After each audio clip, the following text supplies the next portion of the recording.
Hello, everyone, and welcome to Hope. My name is Tammy Lynn Connors. This is my podcast and YouTube channel, helping other people evolve. What I do here is I interview people that have been through a struggle to get to a strength. And I've been blessed to meet Whitney. This is Whitney King. How are you, Whitney? I'm good. How are you? I'm good. So I met Whitney. You guys all know how I always say this: God, the universe, whatever you believe, I know it's God, puts people in my life so I can hear their struggle and get to their strength. Whitney, I found on TikTok. I've been following her for a while. I love the mornings when you do your devotional in the morning. That's awesome. Yes, I am. I started that and I really didn't think anybody cared that I was doing it. I would get on and then I was like, okay, I'm not going to do this anymore. And people started messaging me like, where's your reading? Right. So it really gave me the motivation and push to do it every day. Yeah. And so I do it there and I post it on Facebook as well. So Awesome. That's awesome. So every morning she reads her, is that out of Billy Graham, Wisdom for Each Day. nice? I love Billy Graham. Yeah, I do too. I do too. That's awesome. So, what my mission and vision is with Hope is just to help people that feel like they're at home struggling alone. There's so many different types of struggles in this world, and that's why I don't keep it to addiction. This is a podcast about addiction here, though. And I just hope that someone would hear somebody's story, Whitney's story, Jamie's story, maybe Chris's story, and you get out of bed that day and think that it's okay. You can get through your day because we all go through struggles, but fortunately, there's a lot of people out there that have gotten through a strength through their struggles, and Whitney's one of them. So we've been chatting a little bit this morning. So I guess you're in recovery, Yes. correct? And quite a few different types of drugs, as we Yeah. talked about. Yeah. I guess you could say my drug of choice, my favorite was opiates. Okay. So, but I also liked stimulants. So I did cocaine and meth as well as um, pain pills, heroin, and then towards the end, fentanyl. Okay. So did you do I'm gonna do fentanyl and then to wake myself up I'm gonna do cocaine or meth? Is that or not really Well, like I that? didn't really sleep. So Okay. It all just went together then. yeah, Yeah. I would sleep occasionally. I usually did it hand in hand. Mm-hmm. Sometimes the meth would make me too high. Okay. I kind of like to shut my mind down. That Mm-hmm. was my purpose of drugs. Okay. But the meth made me active. I'd clean things with a toothbrush, and Right. um, so I do the opiates also to kind of keep myself At a level. at a level. So my anxiety didn't go clear up here because I Mhm. was so high. I just did them hand in hand. Okay. And then when I felt like maybe I needed to sleep, I would do the fentanyl and not the meth. Okay. Sleep for a couple hours, get up and go for another 5, 6 days Wow. Wow. until I saw shadow people. Oh. That's when I would stop. When I was seeing shadows from in my peripherals, or I'm driving and it looks like someone's running out in front of me, I was like, it's time to get to bed. Yeah. Yeah. Yeah. So then you knew it was time to get a couple hours of sleep. Yeah. Then it wasn't time to quit yet. No. No. No. So that's interesting. Like I said, I've never that was something I never experimented with. I did cocaine and crack and a lot of other things, and opiates for sure, but I never shot up. But definitely am blessed to be here too. So I guess let's go back. I mean, I feel like with me, when my addiction really started was when I was a young teenager. I wasn't even a teenager yet, I was 12. And it started with low self-esteem and Mhm. trying to hide pain. And so I guess kind of go back to when you started and I grew up in one of those houses that the outside looked really pretty with the picket fence, but inside there was a lot of dysfunction and problems. And I think a lot of that started when I was 6 years old. My brother was murdered. oh, And it really changed the dynamic of the house. Like I couldn't imagine losing a child. I hope I never have to imagine that. It changed a lot. And I noticed then, looking back, I noticed that that's where a lot of the addict characteristics began, the lying, the manipulating. When I was 10, my mom was diagnosed with multiple sclerosis.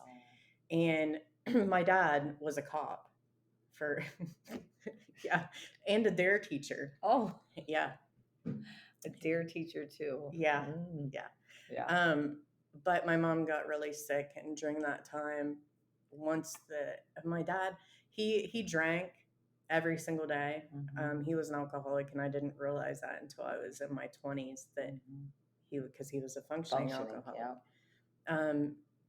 But my dad, when the imperfection and the marriage came, like my mom was sick, maybe she couldn't do the things that he was looking for. I believe that my dad also had an addiction to women. So he started having affairs. He started leaving. He was leaving me with my mom to take care of her. Yeah. So that there was a lot of emotional and mental trauma that took place through that time, you know, and I didn't know what to do with those feelings. So at 12, 13, 14 years old, I was rebelling. You know, I did things that I'm not proud of. You know, I was left with my mom on the weekends, and my dad would look for reasons to leave. And I would do things like tell my mom I was going to walk to the gas station, and I'd move the phone to where she couldn't contact anybody, and I wouldn't come back for 24 hours or so. I was a kid. Right. I didn't realize what that could have caused. Sure. You know, so a lot went on then. Yeah. You know, a lot went on then. And then by the time I was 20, both of my parents had passed away. When I was 14, my mom died, and his mistress, I called her, he had got her pregnant. And they had a baby, but nobody knew that. Nobody knew that. Yeah. 2 months after my mom died, he moved her in, and she hated me, despised me. Oh, that's hard. Yeah.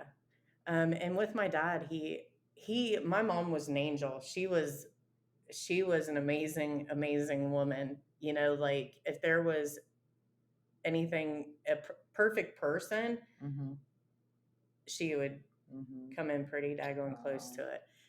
But my dad, on the other hand, he was like my Superman, but he caused the majority of my heartache and my pain. And I dealt with a lot of not being good enough, inadequacy, you know, things like that. So that's where a lot of it all started. And it started with alcohol and seeking love and attention in very negative places at a very young age with men much older than me. Much older. Yeah. Men. Not boys. No. Men. No. So back to your brother. How old was your brother when he was murdered? 22. Oh my goodness. Yeah. Yeah. So sorry for that. Yeah. That's rough. That's really rough. Did they ever find out who did it? No. No. I often think about, you know, these cold case shows. I live on the ID channel. My husband jokes, is like, if I turn up missing, it's because Whitney has really educated herself on the ID channel. But and it makes maybe one day, you know, I let God guide my life today. Yeah. You know, I'm just along for the ride. Yeah. But I often think about what if, you know, maybe we could find out. Yeah. But we come from a very small town, and I don't know that there's much left. Yeah. That we'd be able to find out. Yeah. So yeah. So then moving on. So you said you were 21 by the time both your parents passed away. What did your dad pass away from, if you don't mind? Massive anoxic brain injury, actually, but he had a massive heart attack, and then he was down. And young. Yeah. Yeah. So here you are now. You're 20. So you said you have a 19-year-old. So had you had yours? Yes, he was 9 months old when my dad passed away. Yep, he was 9 months old, and that is really where, you know, like I said, my dad was a cop. My dad was a dare officer, so he was completely against drugs. You know, so I was scared to death to do anything like that because I wanted to please my dad. Okay. No, I didn't seem to ever measure up to what he was looking for. I really tried. So I didn't seek drugs when he was alive. You know. So were you just drinking then? Yeah. Yeah. I mean, just drinking. Listen to me. Here I am, an alcoholic. Just drinking. Yeah, just drinking. Just drinking. That's all. And A then blackout artist, actually. I was pretty good at drinking. Blackout artist. I like that. I was just talking to somebody yesterday, and I said, "Well, my son calls them brownouts. Yeah, because he doesn't forget everything." I'm like, I had complete blackouts. There was things that I don't remember, which is probably fine. Yeah, probably best. Yeah.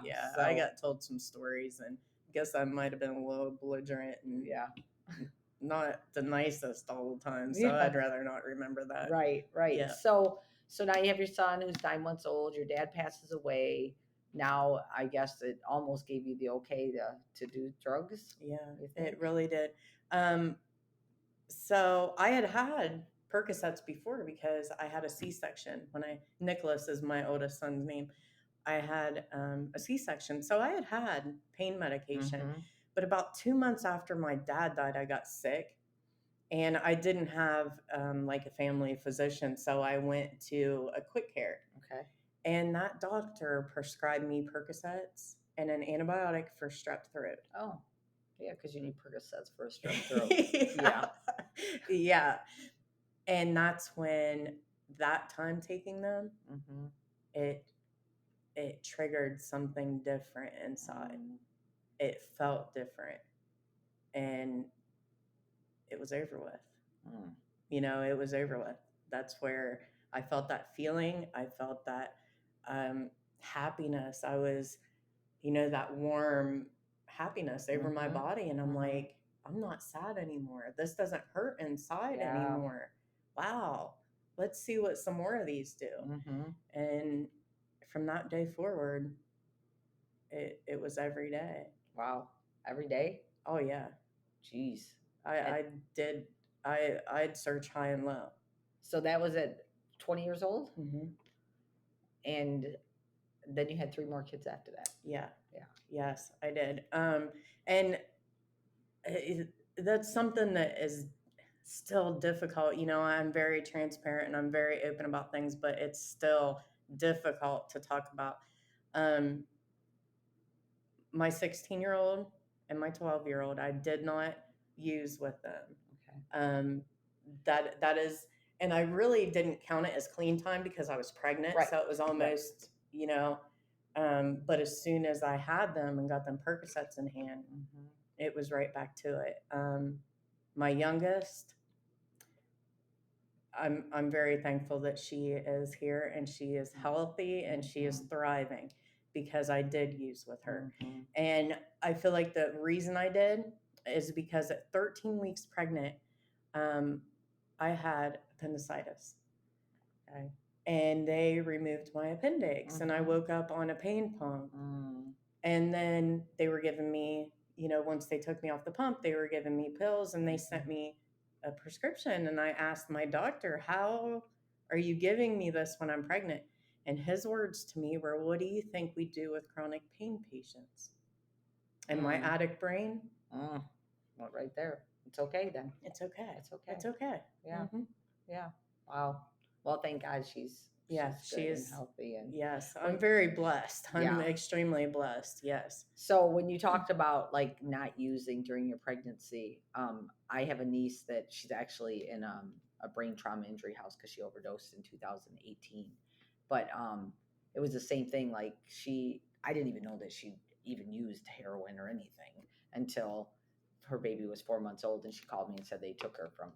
And I was like, but she promised, she's like, I never used the whole time I was pregnant, but she used way before that and after. So my sons, I never drank when I was pregnant with them. I smoked cigarettes still. I did that too.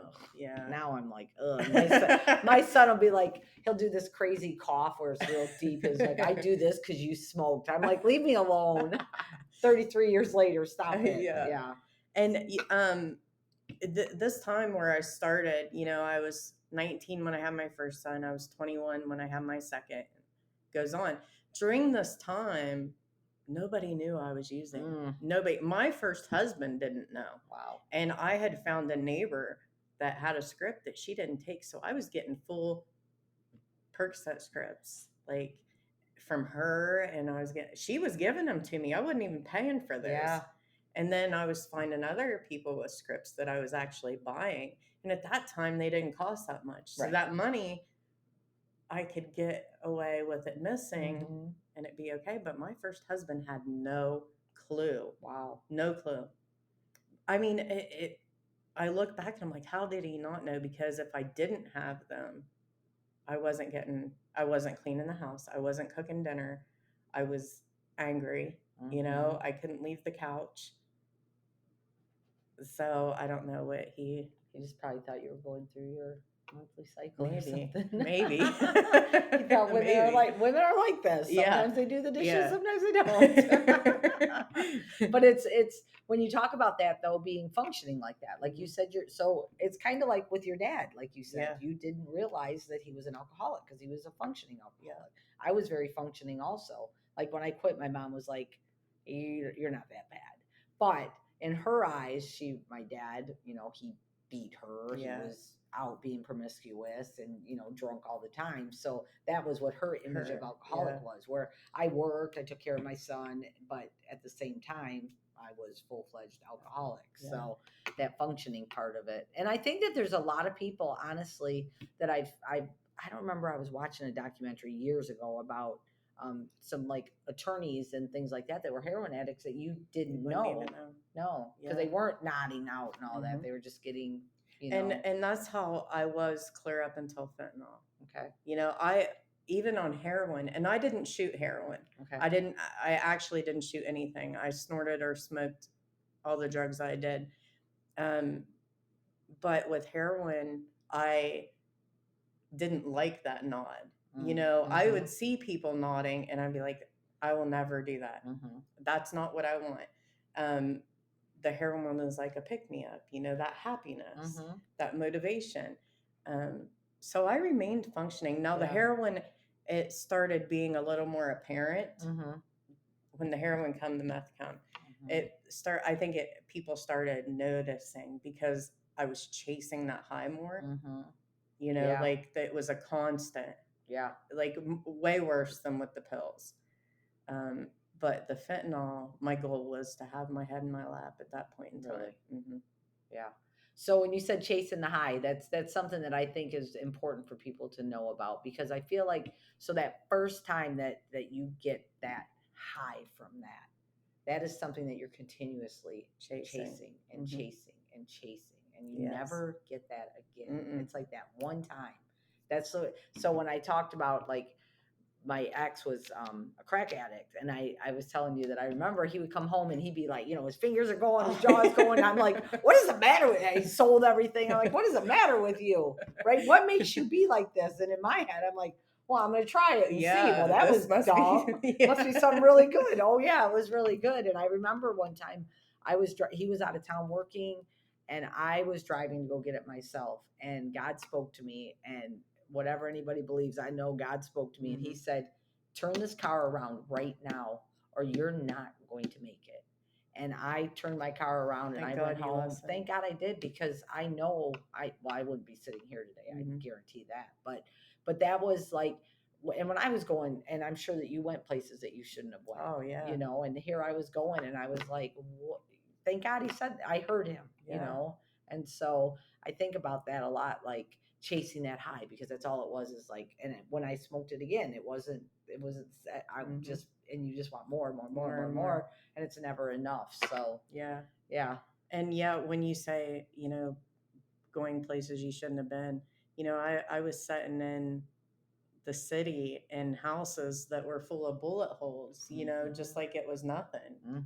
And I was taking my kids places, and thinking, well, they're with me, Right. so they're safe and they're taken care of because they're with me. Right. To look back now, my younger two did end up in foster care. And to look back now, I didn't deserve to have them in my custody way before they were taken. They were actually taken, and it's hard. That guilt and shame that's left. Yeah. That wreckage that is left to deal with after addiction is a tough one. It is. It's not just, okay, I'm clean now. Everything's every great. everybody's gonna love me Right. again, and life is just gonna be good. No, Right. my first year of sobriety was some of the hardest times in my life. Yeah. That realization hitting, that wreckage that I had to deal with, it's hard. I Yeah. mean, that's your real test on whether you want to stay clean, Yeah. or whether you can. That's true. And I think about that too, because, before you could take to numb it and kill that pain. And Yeah. I say this a lot, like, we don't walk out the front door and there's a big bubble around us that says, No. "Oh, Whitney's sober now. We're just going to protect her completely from the world." Yeah. Right. And so that's something that I like. So let's talk about, you getting sober. Let's talk about that. So Okay. let me do this real quick though. Your kids went in foster care. How old were they when they went in foster care? Let's see, they're 8 and 9. Let's just say they went in 2019. Okay. October 17th, Okay. 2019, and they come out October 7th, 2020. Okay. So it wasn't, Year. yeah, it was a hard fight, but we did it. Yeah. So, and what happened there is that, I told you, but I guess probably should make it aware that my husband was also an addict, and he was a meth addict, and our relationship was terrible. It was violent. It was horrible, extremely toxic. It involved hammers, it involved guns, it involved, it was bad. And so he was going to jail pretty frequently.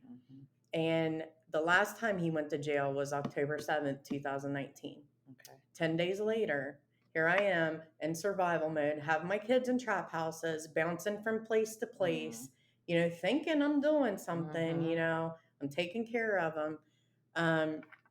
I left them with a friend, and I went because I had just robbed Danny's mom that day because I was mad at her. Okay. I was mad at her because when Danny went to jail, she kicked me and the kids out. Okay. So out of anger, I went and robbed her. So I had this money. I wanted to go buy bulk amount of drugs because I had like $800. And so I did, and I left the kids there so I could go move some of the drugs. I was really, really super high. I mean, super high. The batch that I got was really good stuff. Okay. So with driving impaired, I got pulled over, and I had misdemeanor warrants for child support from my older two kids. Okay. And so of course I'm taken to jail, and where was the kids going to go? They had to work to find them at first because Right. I wasn't even telling where they were at. Right. But they found them, and my family and Danny's family was so done with us. And it was nothing against my kids, and I know it had to have been a very hard decision for them to make, but they were not taking them. They refused because, and they were right. They were right. They said that I would have got out because Danny was looking at prison time. He wasn't going anywhere, but I was on misdemeanor holding. Right. I was going to get out. I was going to get them kids, and I was going to go back and do the same thing again. So they went into foster care, and that's how they ended up there. Wow. And I got out of jail. And mind you, I took drugs to jail with me. In the back of the cruiser during transport, I was talking to the officer so he wouldn't hear what I was doing, and he had me cuffed in front, and I was getting the drugs out of my bra, and I was putting them, wow, in that secret place. And I took him into jail with me, and I caused 4 overdoses, including myself. Oh my goodness. Yeah. So I ended up with 3 felonies, went in on misdemeanor charges, come out with 3 drug felonies. Wow. Yeah. So I get out, and instead of doing what I should have done, I ran. Like, even the social worker said, you don't have to pass a drug test to be able to see these kids. You just can't be inebriated. Oh, I didn't trust her, and I didn't believe that. So I ran, for the next 4 months. My husband got out of jail, and I left him high and dry. There was no phone calls, no letters, nothing. I was like, he's gone. Yeah. I'm going to do what I want to. I'm done with this violence. Neither one of us is going to change. So he gets out of jail and he gets on one of my old Facebook accounts and he starts messaging me. And we're talking hundreds of messages a week, trying to get me to communicate with him. Whitney, I'm done using. I want a different life for us. You know, talk to me, yada, yada. I'm like, whatever. Right. You know, whatever, because I knew I didn't want to change. So, yeah. How could he, you know, Right. and in my head, he was lying to me because he didn't want to let me go. Right. You know, Right. So I'm sure he told you that throughout the violence. And, oh yeah, like yeah. like the only way I was getting away was underground. Yeah, You know, exactly. So about 3 weeks in, I did respond to one of his messages, and he continued to talk to me for about 2 weeks. I was corresponding with him sporadically. You know, wasn't talking to him on the phone. Right. Wouldn't do that. He'd try to call through Facebook Messenger. I denied it. And I was living in a trap house with another guy.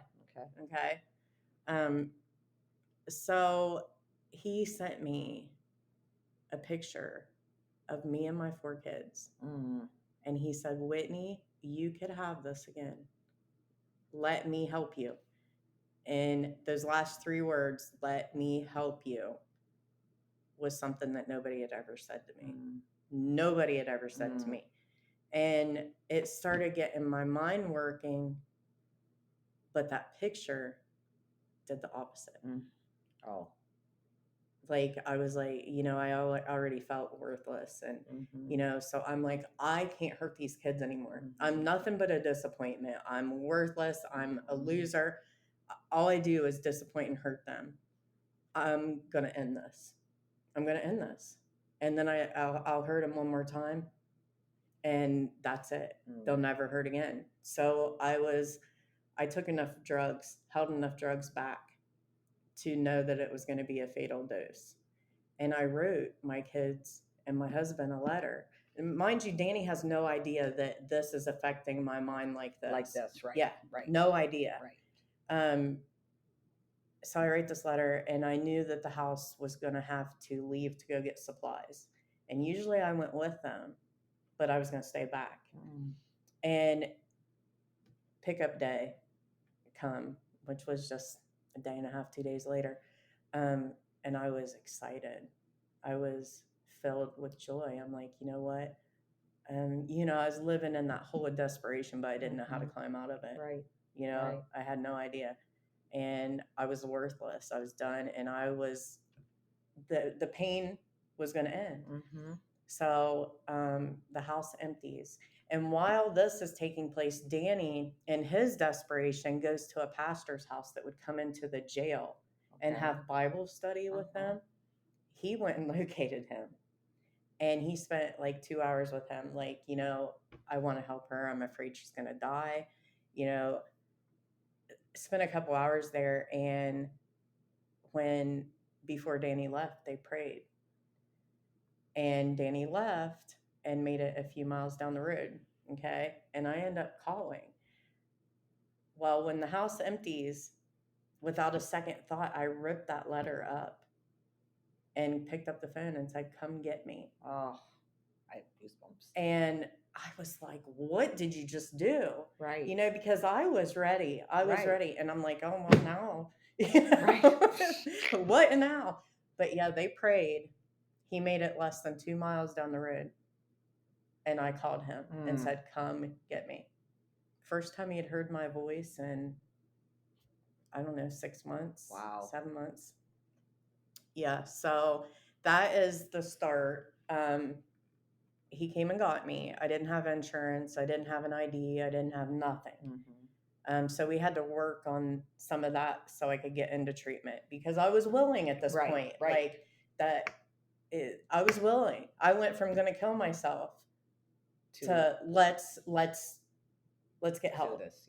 Let's do this. I don't know how I'm going to do it, but let's do it. So we couldn't go to Danny's mom's. Right. No. Couldn't go there, and that's where he was staying. You know, he wasn't even on his feet yet from getting out of jail. Didn't even have a set job. So we went to a friend's trap. I say friend, like friend's trap house. Mm-hmm. And that's where we stayed. Here's Danny sober in a trap house, and he stayed sober. Wow. He stayed sober. We stayed there for the next month. He would go do like jobs, like odd jobs. Every dime that man made, he put in to keep me well. He threw it right back into keeping me well. And then on February 19th, 2020, well, back up. He was going to see the kids, Okay. supervise visits with the kids. And the children's services caseworker is like, "Where's Whitney at? Where's Yeah. Whitney?" He's like, "I don't know. I don't know." He was lying to him, and finally he comes and he's like, "I'm not lying to him anymore. You got to face these people. If you ever want to see these kids again, you got to face these people." So, scared to death the next day, I did. I went in and they drug tested me when they already knew. And this was the supervisor at the office. Okay.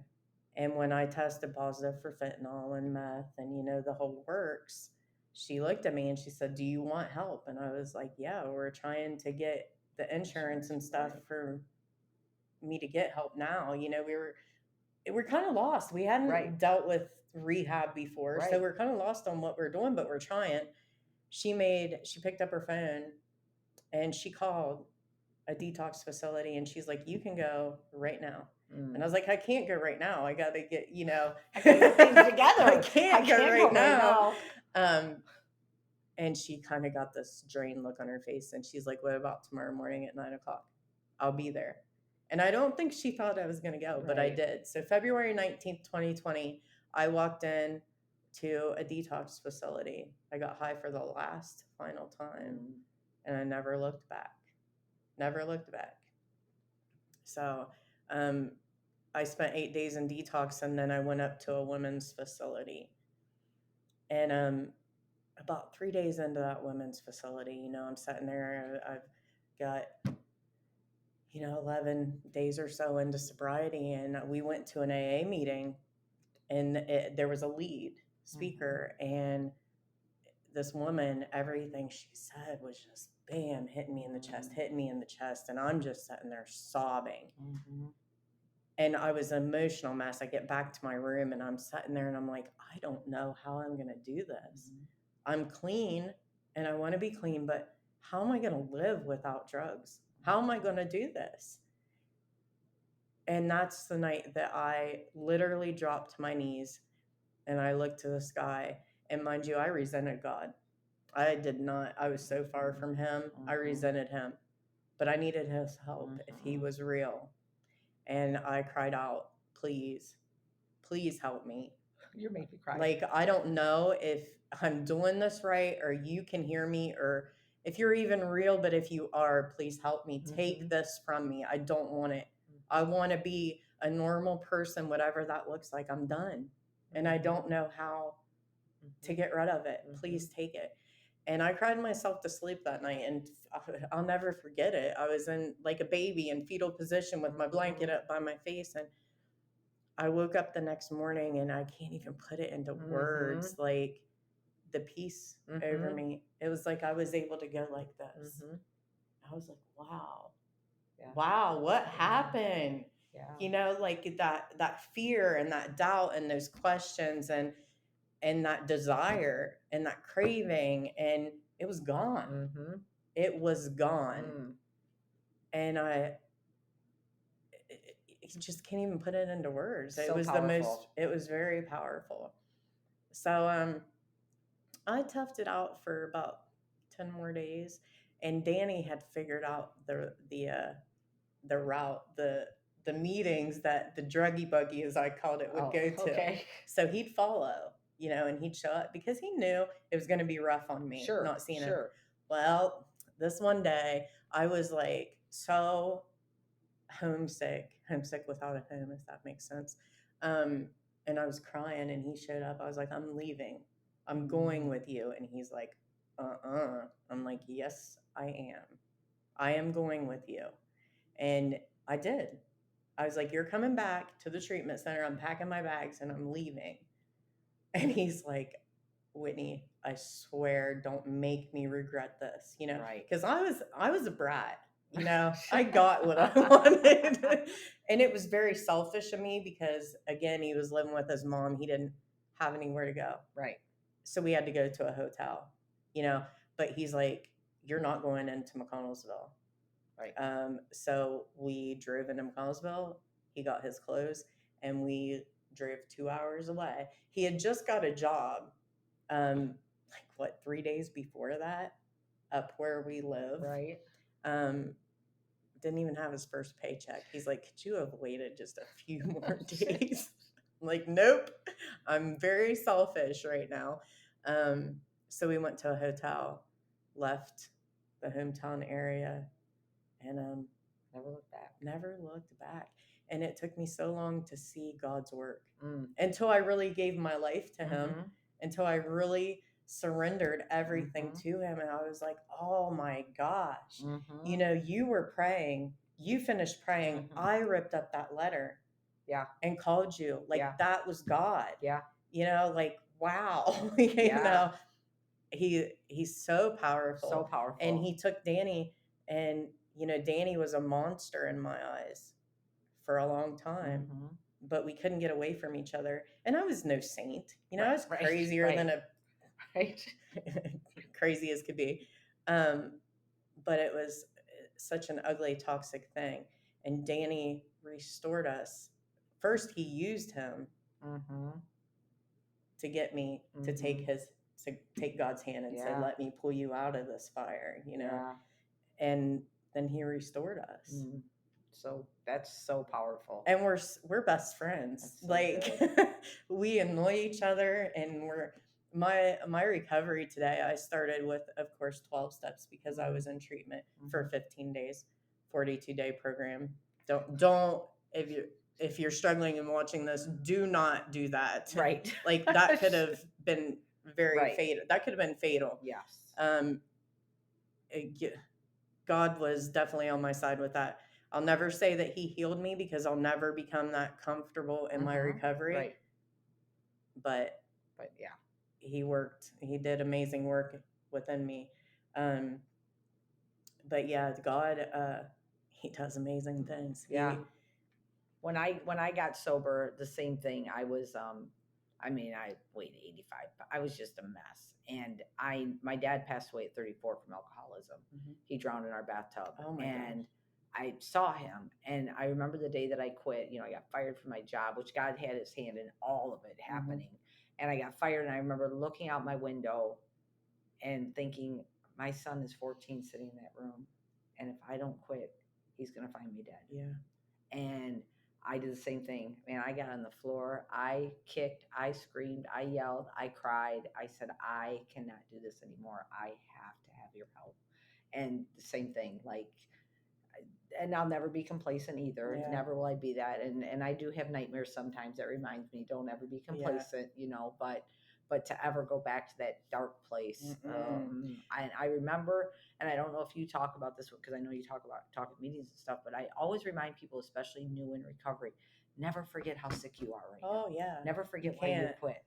Because can't. I remember the yellow bile, I can just all the things, and I never ever will forget that. And I think that's very important. That's something that I always say: don't look back, but look back long enough. And I do this every morning. Look back long enough to remember where you came from and how far you've come. And I'm a very deep kind of person, so there's times I let myself feel that sickness. Those times that I was rolling around in bed, and I can feel that. There's times that I can taste the drug in my mouth, from drainage, and you know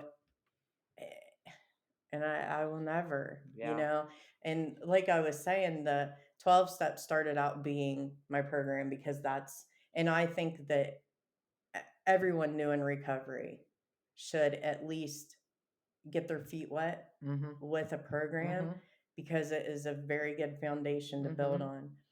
But today, my recovery is fully my family and God, and my full willingness, because recovery is much more than just not using. Right.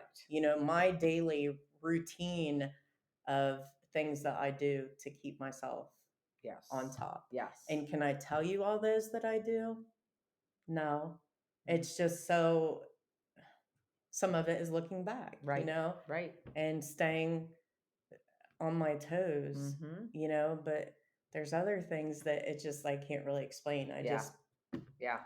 yeah. Well, and that's the thing, like I talked about, like when we go outside in this bubble around us, because we have to have those tools, like you said, Mhm. daily in our life to keep us on that path. Because so easily, and I don't like to give the devil this much credit, but he can get in there Oh, and he can start, and he starts with little bits and little bits yep. and little bits. And if you're not using your tools that you have, then it's, I hate to say, game over. Yeah. You know. And another thing that I am a firm believer on is that if you are not taking care of your mental health, Mm-hmm.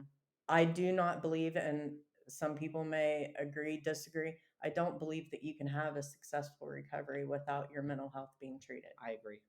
I agree 100%. I look back, and another thing, I've never met an addict or an alcoholic that didn't have some sort of mental health. Absolutely. And I look back, and you know, trauma was my gateway, but there was other reasons, and some of it was from my mental health, trying to just get that cruise, Yeah. get Yeah. it on cruise control, because I'm bipolar, so it was this, Yes. and I wanted to be like this. Mm-hmm. And so I think that's very important, and patience, because you don't always get the right medication. Right. Well, yeah, It took that's me 15 months to mm, get on a medication that worked for me. yeah. And I don't know that I don't know if I would have remained in recovery if Mm-hmm. I didn't work on my mental health. Right. I can't say, Right.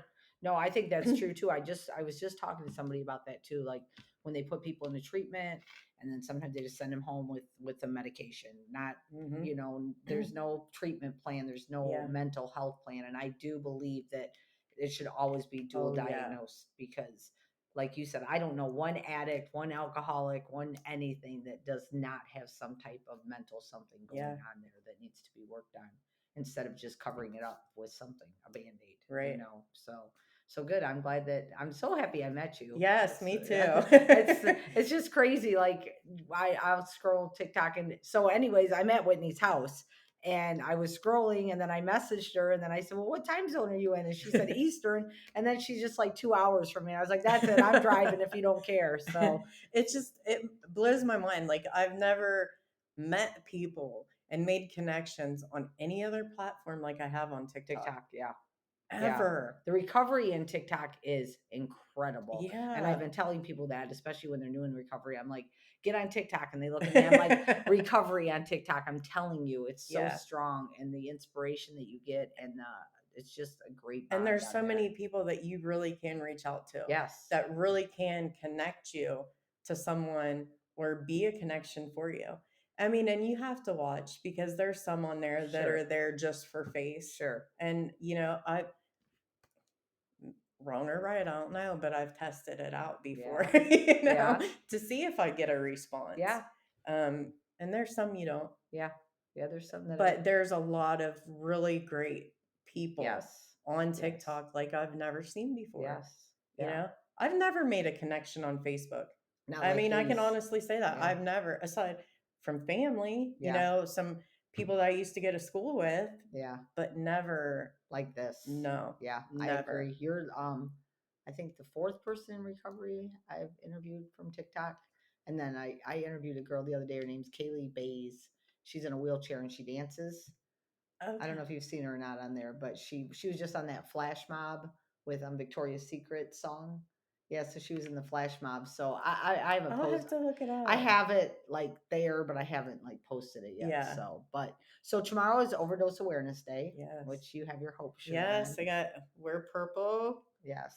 For drug overdose awareness. Tomorrow. You said you're speaking somewhere tomorrow? Yes, actually, I'm going back to my hometown, and they are having their first annual overdose awareness event, and I get to help awesome. kick it off. That's so awesome. That is Yeah. awesome. Do you speak a lot? On and off. Yeah. I do, like, when I do speak, it's community events. Mm-hmm. because of course I don't practice 12 Right. steps, so I'm Right. not doing. I did speak at an event on Sunday. It was Never Alone, Ohio. Okay. Awesome.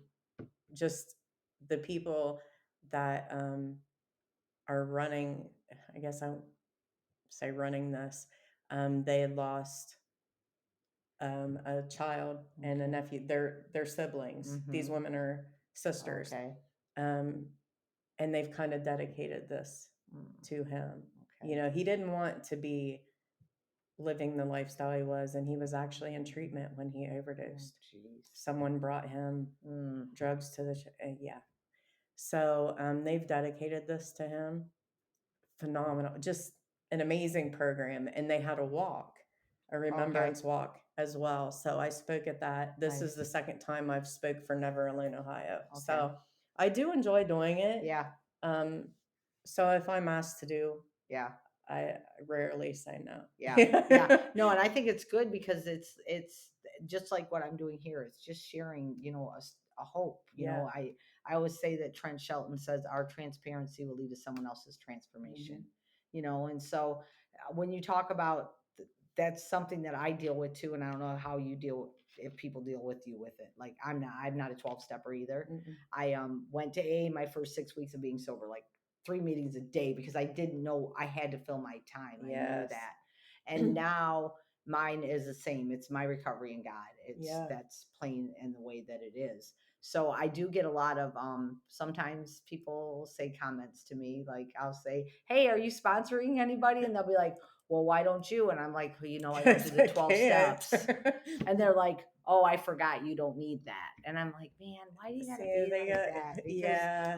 I'm just happy that you're in recovery. Whatever your program is, Yeah. whatever you use, you know, to be There's sober and so many forms of so recovery, and many. if it is working and it is keeping you that needle out of your arm or that drink out of your hand, Yes. then do more of it. Yes. I support Matt. I've seen, and to be quite honest, I was against Matt in the very beginning of my recovery because I abused that stuff on the Okay. street. Oh, okay. So Yeah. I didn't see how anybody could be, but TikTok I've seen a lot of it on has TikTok. shown me so much Mhm. success. Yeah. And I'm a Matt baby, but I'm on Vivitrol. Okay. I've been on Vivitrol since March 2020. Okay. And that's Matt, Yeah. Yeah.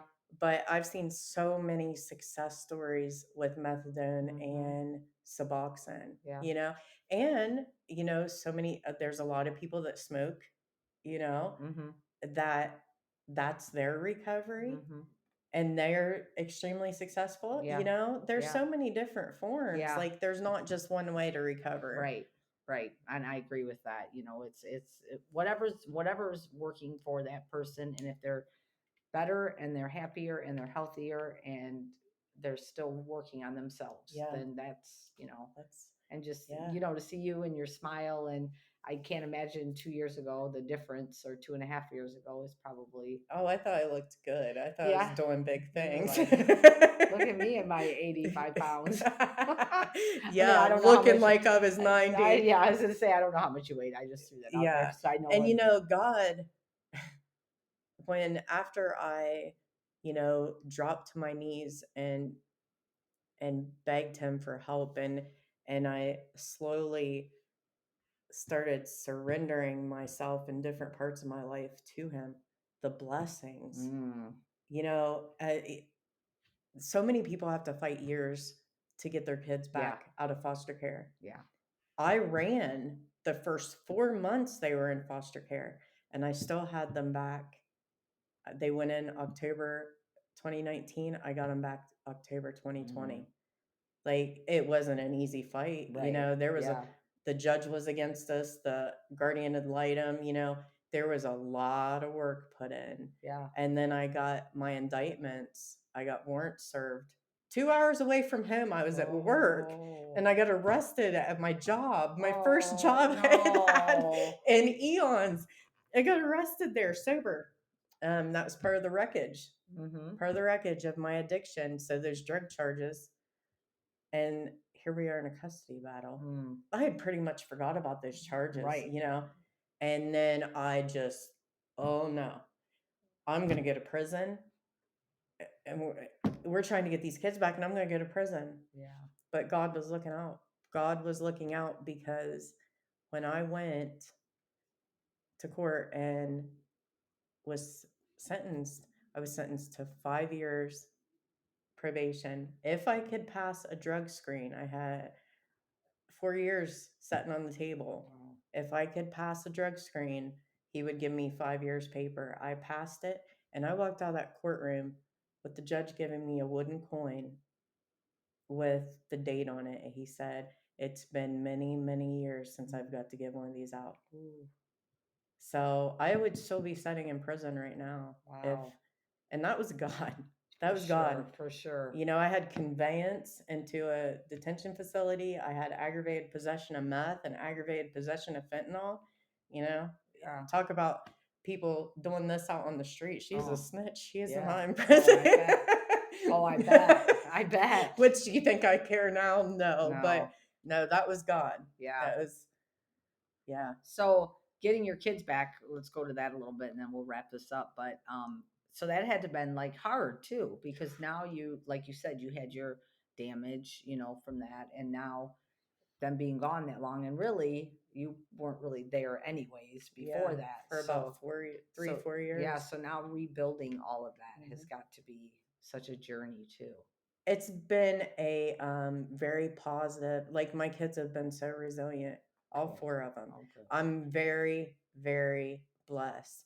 And I want to add too, I was going through this during COVID. Mm. So the children's services shut down visits.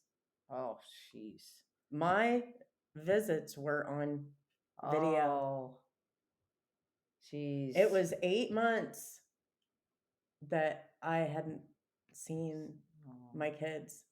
So that first time was amazing. I bet. But it was hard. That was hard. And that first visit was hard, Mm-hmm. really hard. Them kids were crying, wanted to go with it. It was Mhm. terrible. But it was, today, it's, even when I got them home, like, my relationship with my older two had already been restored. Mhm. I was spending a lot of time with them. And it was such a joyous day, the day that the judge gave them back. Mhm. Like, so many tears. It still makes me, um but the kids are so resilient that it's been a very positive journey Good. bouncing back. Good. I know that not everybody's that fortunate, Right. and I have been. Mhm. They're we've worked really well Yeah. together, and they know that they can be open. They can express their feelings to me, Yeah. and it might hurt hearing Right. it, Right. but we can work through it. There's Yeah. nothing we can't work through. So, That's awesome. And you guys have a house.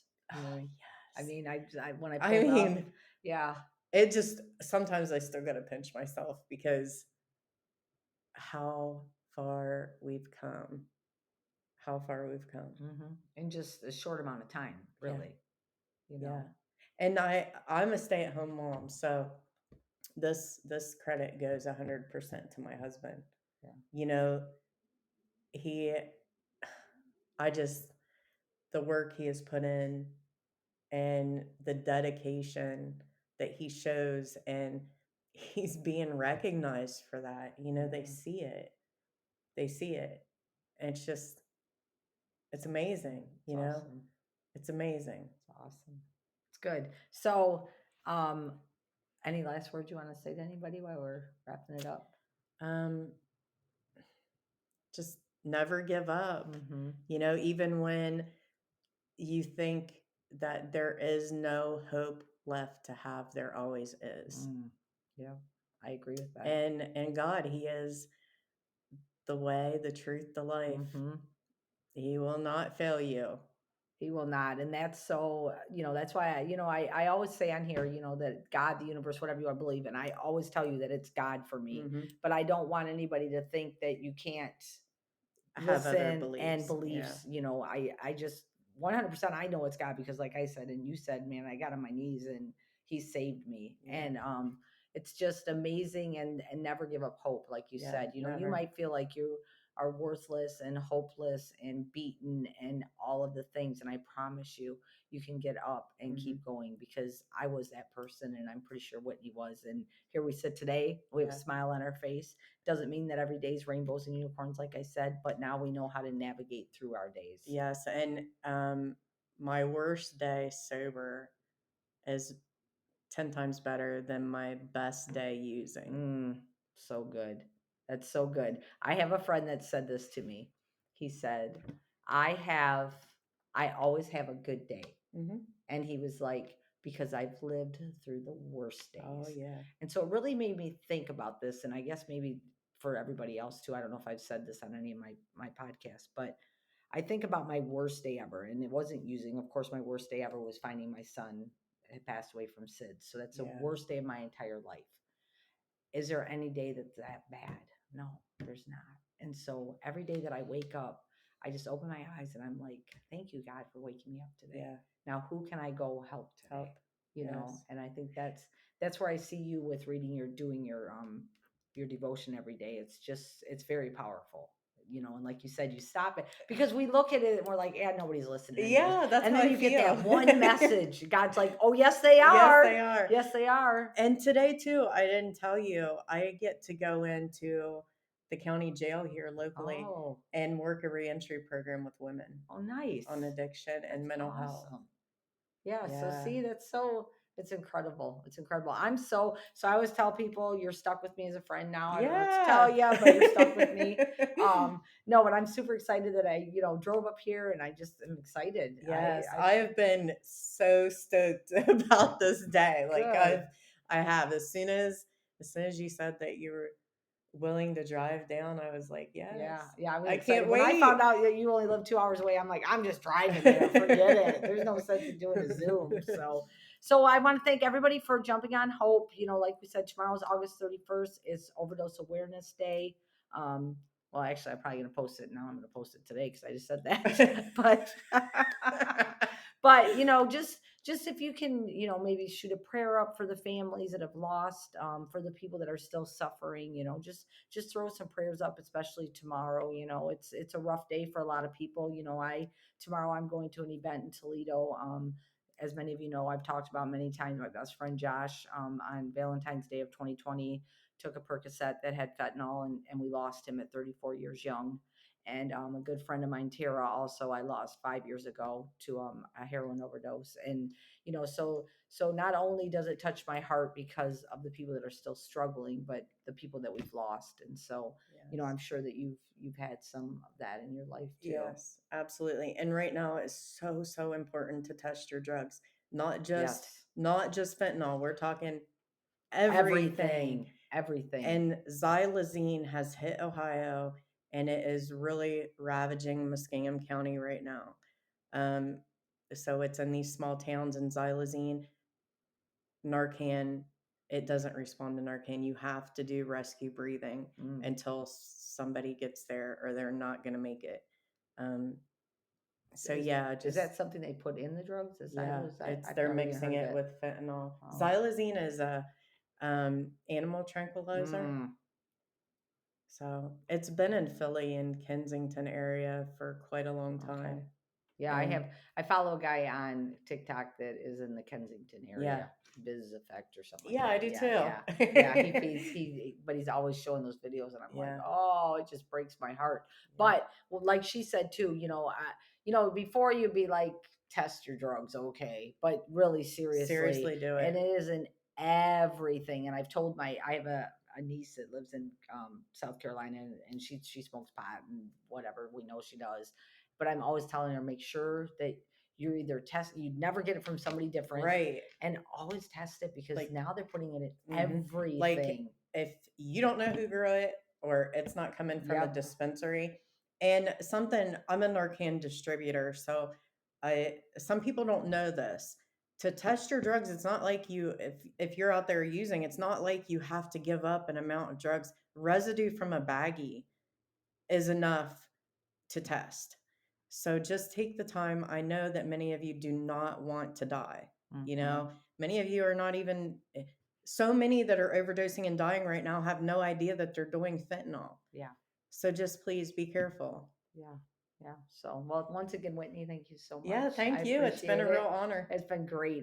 We'll talk again. So, anyways, thank you all for getting on Hope. Have an amazing day. And remember, if you feel like you're struggling alone, you're not. There's help out here, whether it's through counseling, whether you reach out to a friend, whether you reach out to me, Whitney, just there's always help out there and you do not have to struggle alone. You guys all have an amazing day. Thanks.